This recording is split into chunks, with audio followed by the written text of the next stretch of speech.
বকনা গরুকে সঠিক সময়ে কিভাবে হিটে নিয়ে আসা যায়।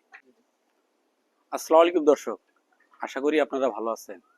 আমি আজকের বিষয় নির্ধারণ করছি বকনা গরুকে সঠিক সময়ে কিভাবে হিটে নিয়ে আসা যায়। বকনা গরু যদি স্বাস্থ্য নাদুস নুদুস হয় তখন কিন্তু সে কিন্তু বাচ্চা ধারণ করতে চাবে না। দেখেন, আমাদের একটা বকনা গরুরও কিন্তু স্বাস্থ্য কিন্তু নাদুস নুদুস না।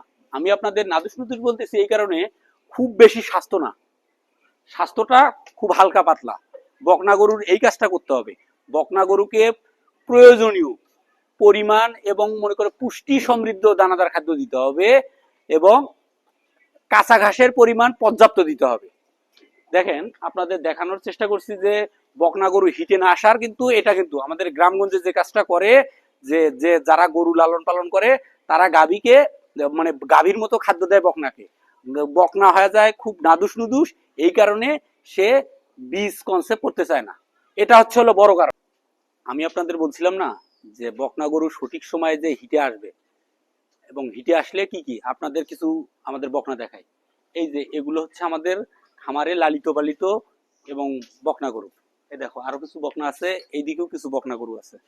এই বকনা গরুগুলা আমাদের প্রত্যেকটা বকনা গরুতে আমরা যে এআই করছিলাম, বলতে এআই বলতে আর্টিফিশিয়াল ইনসিমেন্ট বলতে কৃত্রিম উপায়ে যে বীজ দিছিলাম, ইনশাল্লাহ সবগুলো বকনা গরুতে কিন্তু কনসেপ্ট নিশ্চিত। এবং আমরা এগুলো জানতে পারছি গত 4 মাস আগে। এই গরুগুলোকে আমরা বীজ দিছিলাম বলতে এআই করছিলাম।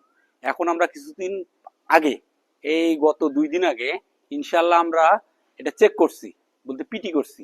এই চেক করার মাধ্যমে জানতে পারলাম যে আমাদের যতগুলো বকনাকে আমরা দিছিলাম মোটামুটি সবগুলোতে বকনা যে কনসেপ্ট করছে।